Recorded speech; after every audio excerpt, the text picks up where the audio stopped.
Hey kiddos, it's Mrs. Carabello. Today, for reading, we are going to begin looking at different authors and trying to read the books that they've written and compare them to how we would with an artist. Because artists tend to kind of gravitate towards a specific style, or they tend to have a certain craft that they master. And just like those artists, authors do the same thing. They find something to write about that speaks to them as people because that's what they want to share with the world. So today we're going to be reading a few different snippets of some books written by Joyce Sidman. This first book is called Song of the Water Boatman. And we're going to be specifically looking at a couple of different poems that she's written and the illustrations that go with them. And I want to see if you can pick out some of the ongoing similarities that you see in her books. So I'm going to start with this first poem. The poem is called Listen for Me. Listen for me on a spring night, on a wet night, on a rainy night. Listen for me on a still night, for in the night I sing. That is when my heart thaws, my skin thaws, my hunger thaws. That is when the world thaws and the air begins to ring. I creep up from the cold pond, the ice pond, the winter pond.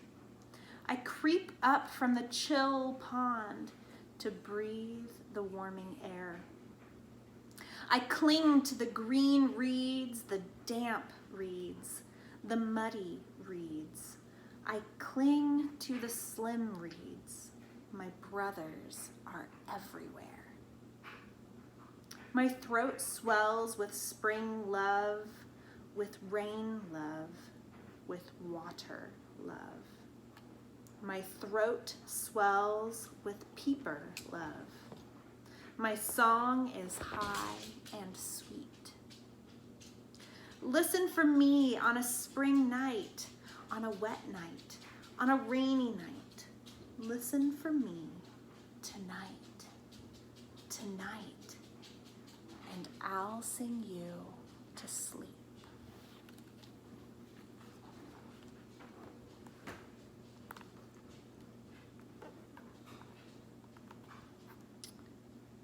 Now, Joyce Sidman also included this portion with her poem, and it says, Spring peepers. The sound of spring peepers is one of the earliest signs of spring. These inch-long tree frogs can freeze almost completely in winter because of a special antifreeze in their cells. As soon as the ground thaws, they begin to come alive again, climbing up twigs and bushes with their sticky toes. Their nighttime song, a loud, steady trill, is actually a series of high-pitched peeps, lasting only a third of a second from their balloon-like throat sacs. The peepers you hear are the males, who are calling to attract a mate. I have one other poem I'd like to read to you.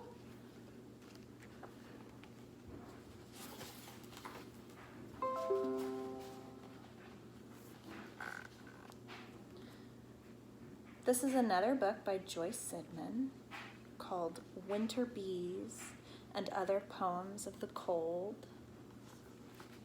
This particular poem is called Snowflake Wakes. Snowflake wakes, whirling, arms outstretched, lace sprouting from fingertips. Leaps, laughing in a dizzy cloud, a pinwheel gathering glitter. Drops into air, suddenly soft and full, a lattice of stars spinning silently. Drifts down, touching and tickling, clinging and clumping.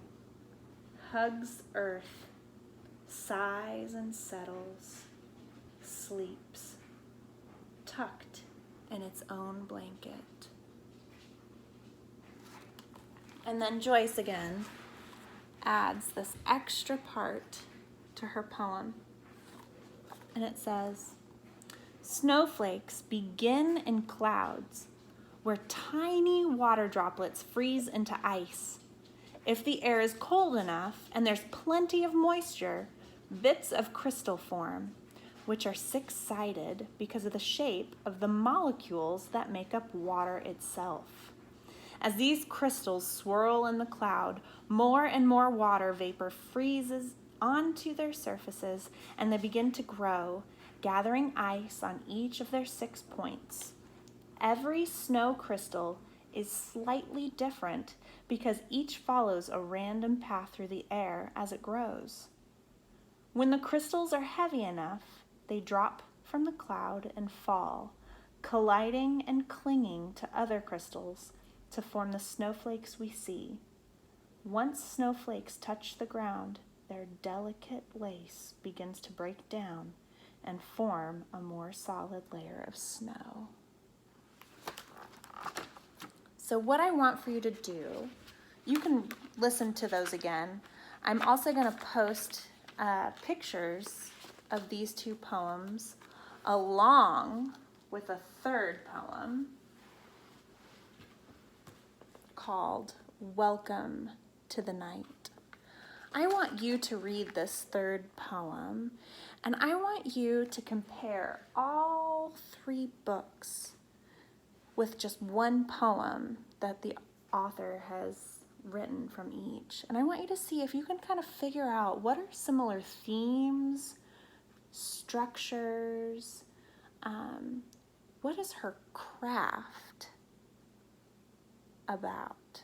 See if you can find it and explain it to someone. We're going to be talking about this together, so can't wait to hear what you come up with.